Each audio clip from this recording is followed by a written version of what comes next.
두 번째, 미수금 관리. 이것도 저희가 정말 많이 하는 업무인 거죠. 아마 뭐 임대인분들은 많이 아시겠지만 임대료를 매월 내는 거는 당연한 건데 잘 안 내시는 분들도 많아요. 저는 이렇게 많을 줄 몰랐는데 하루 이틀 늦을 수도 있지 이렇게 생각하시는 분 되게 많이 있거든요.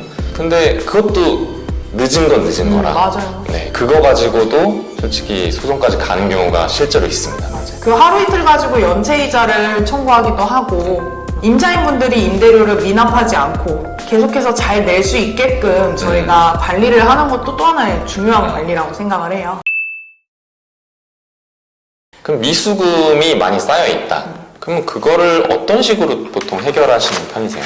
1차적으로는 그냥 바로바로 연락해서 전화나 문자나 뭐 지금 안 들어왔다 입금해달라 언제까지 입금이 가능하시냐 이런 식으로 소통을 하고요. 한 뭐 1개월 조금 미수되거나 이런 것들은 대부분은 잘 내세요. 단순히 그냥 까먹으셔가지고 네. 그럴 수도 있는 거니까.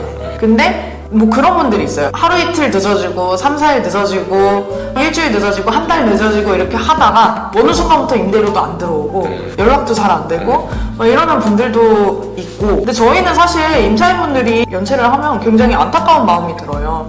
상황이 좋지 않으니까 연체를 하는 거겠지만 제일 중요한 거는 어떠한 이유든 간에 3기 연체가 되면 이제 계약 해지 요건이 되는 거잖아요. 네. 그리고 결국엔 어차피 연체된 금액은 보증금에서 다 공제가 되는 부분이고 뭐 상황이 있어서 어쩔 수 없다면 그건 또 어쩔 수 없는 일이겠지만 의도적으로 또 안 내시는 분들이 맞아요. 있어서 그래서 저희 같은 경우는 일단 단순한 뭐 잠깐의 임대료 연체라면은 이제 전화나 문자나 이런 걸 통해 가지고 이제 납부하게끔 유도를 하고 이게 뭐 2개월, 3개월이 곧 되어 간다 이렇게 되면은 이제 내용 증명을 발송을 해요. 서면으로 이제 딱 전달을 하는 거죠. 지금 뭐 3기 연체가 됐다. 혹은 뭐 곧 3기 연체 예정이다. 3기 연체가 되면은 계약 해지 사유가 되니까 빨리 납부하셔라. 이런 식으로 먼저 내용 증명을 보내고 근데 여기서 내용 증명까지 꼭 보내야 되느냐 뭐 문자를 보내면 되는 거 아니냐 하는데 임대인 입장에서 관리인 입장에서 통보를 확실하게 했다는 거를 장치를 만들어 놓는다고 생각하시면 될 것 같고 문자로 해도 상관은 없는데 근데 내용 증명을 보내면 보통은 연락을 주세요. 그러니까 저희 입장에서는 내용 증명을 보낸다는 것 자체가 이분하고 다시 소통을 하기 위한 그런 장치인 시도? 거죠. 그러면은 뭐 본인 사정이 이러이러하고 상황이 여의치 않아서 그럼 임대료 언제까지 납부를 하겠다 또는 저희가 먼저 이제 언제까지 납부를 하실지 그럼 지금 못 내더라도 분할로라도 이렇게 납부를 하셔라 라고 얘기를 하죠. 생각해보니 그렇네요. 문자는 솔직히 좀 무시하기가 쉽잖아요. 네. 근데 내용 증명은 무시하기가 쉽지가 않아요. 이게 내용 증명을 보내게 되면 받는 분도 핸드폰 알람부터 떠요. 뭐 오늘 뭐 등기 우편 뭐가 발송될 예정입니다. 누구님 앞으로 네. 만약에 내가 못 받으면은 뭐 오늘 뭐 전달 안 됐고 뭐 다음에 언제 또 오겠습니다. 뭐 이런 식으로 알람이 가요. 이게 뭘까 무슨 내용일까도 맞아요. 궁금할 것이고 그 다음에 다시 또 임차인하고 소통하면서 지금 당장 못 내겠으면 계획을 잡아서 그러면 달라. 그러면 그거를 가지고 임대인을 조금만 기다려달라고 설득을 하겠다. 이런 식으로 하면서 최대한 납부를 할 수 있게끔 유도를 하는 거죠. 혹시나 장기간에 걸쳐서 조금씩 미납하시는 분들도 있잖아요. 월 납부는 꾸준히 하시는데 그래서 금액이 쌓이고 쌓여서 3기에 달하는 금액에 도달하시는 분들이 있거든요. 이것도 해지 사유가 되기 때문에 맞아요. 그런 면도 임차인분들이나 임대인분들 다 알고 계시면 좋을 것 같아요. 조금 미달되더라도 내지 않았냐고 막 주장하시는 분들이 있는데 그래도 3기에 달하는 금액이 충족되는 순간 바로 임대인분이 해지 통보하시거든요. 맞아요. 그런 분들도 있어서 그리고 그 외에도 실제로 투입해서 미수금을 최대한 받아오는 경우들도 많아요. 지금까지 말씀드렸던 방법은 조금 그냥 정석적인 방법이고 저희가 이제 직접 발로 뛰는 그쵸 그런 뭐 썰을 조금 풀어보자면 미수금 받으려고 임차인분하고 직접 술을 같이 마셔보기도 하고 술 마시면서 약간 이제 좀 분위기도 좀 편해지고 그래서 허심탄회 얘기도 좀 하고 제가 너무 웃겨서 무슨 얘기 했냐고 물어봤거든요. 네. 미팅하러 가겠다라고 해서 이렇게 갔더니 임차인분이 그때 이제 영업은 끝난 시간이었고 혼자서 약간 한잔 하고 계셨었나 봐요. 저희 직원이 가가지고 뭐 저도 한 잔 주십시오 이러면서 옆에 같이 앉아가지고 술을 좋아하시나 봐요.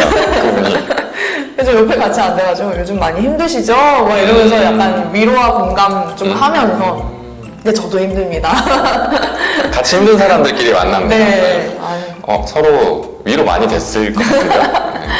맞아요. 그래서 막 서로 너도 힘들지 나도 힘들다 뭐 이런 식으로 공감하면서 하니 그분이 그래도 그 다음날에 바로 미수금을 납부를 하셨어요. 임차인분들한테 저희가 항상 느끼는 건데 항상 이렇게 강압적으로 위협적으로 또는 딱딱하게만 다가간다고 되는 건 아니거든요. 약간 공감, 뭐 위로 이런 것도 같이 하면서 알아서 해결되기도 하겠네요. 그럼 네. 그거만으로도. 그 경우 말고도 음식점이었는데 이제 또 저희 관리팀 그 조석영 팀장님이 음식점에 가서 오늘 저는 꼭 받아야 합니다. 오늘 주시기로 하지 않았습니까? 이랬더니 또 오늘 못 주겠다 이렇게 얘기를 하셨대요. 그래서 그 집 앞에서 영업이 끝날 때까지 그 앞에서 그냥 계속 서 있으셨대요. 겨울철은 아니잖아요. 한 가을 정도. 선선했겠다. 날씨가 좀 좋았죠. 그래서 결국에는 그날 영업 끝날 때쯤에 지금 이체했다 얼른 가셔라 이렇게 해가지고 또 받아오신 적도 있고. 그리고 저는 꼭 임차인분들한테 말씀을 드리고 싶은 게 임차인으로서 이 건물을 사용하고 있고 뭐 수익하고 있고 이런 입장에서 내가 내 권리, 내가 내 주장을 올고지 하려면 임대료를 잘 납부를 하셔야 돼요. 내 의무를 잘 이행을 하고 네. 그리고 나서 내 권리를 맞아요. 주장할 수 있기 때문에 이게 저희 입장에서도 저희한테 민원을 주시잖아요. 막 누수가 됐고 내가 이래서 너무 힘들고 뭐 장사에도 좀 민원이 있고 그래서 난 이번 임대료 못 내고 있어. 이거는 사실 근데 다른 얘기거든요. 누수가 있는 거랑 임대료를 못 내는 거랑은 전혀 별개의 맞아요, 거고 맞아요. 그럼에도 불구하고 임대료를 내주시면서 저희한테 그런 얘기를 하시면 당연히 언제든 빨리 조치를 해야 되지만 저희는 빨리 조치해드리겠습니다. 마음가짐이 사람이 저희도 그렇게 되더라고요. 지금 방금 말씀하신 건 또 손해배상이랑도 연관될 수 있잖아요. 맞아요. 임대인분과 임차인분의 손해배상 소송이라고 할 때 결국 내 손해배상을 위해서는 계약 이행을 충실히 해야지 손해배상에서도 충분히 원하는 결과를 얻을 수 있다. 맞아요. 네. 아까 임대료 인상하고도 비슷한 부분인데 그냥 미수금을 수령하는 것 자체가 임대인분들이 좀 어려워하시지 않나요? 어려워하죠. 사실 독촉을 하는 거잖아요. 저희도 하다 보면 약간 현타가 온다 그래야 되나? 내가 건물 관리인가 사채업자인가?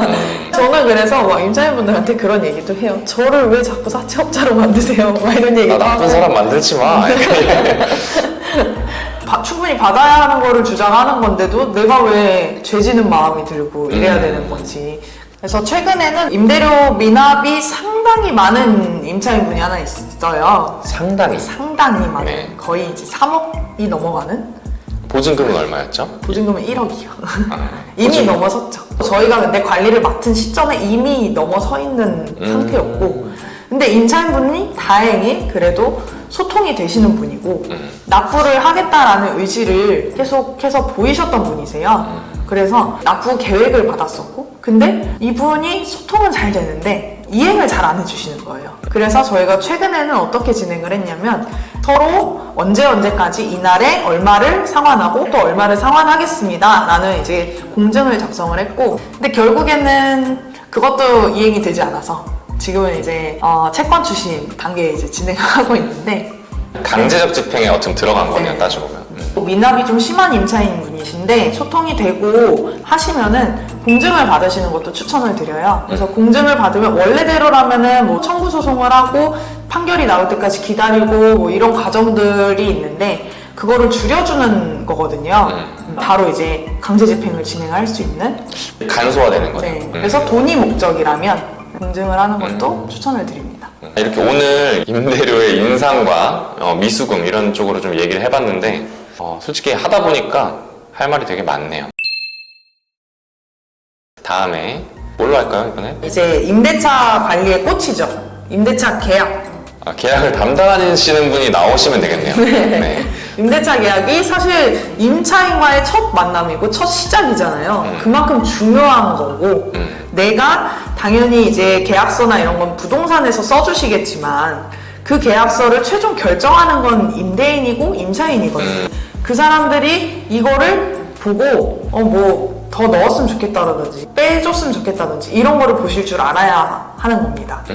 그리고 실제로 관리를 하다 보면 어떤 부분들이 문제가 나올 수 있고 나올 수 있는 문제에 대해서 미리 특약으로 다 작성을 해놓는 것도 제일 중요한 부분이고요. 그러면 다음에는 그 내용으로 찾아보는 걸로 하고 오늘은 이만. 안녕. 안녕.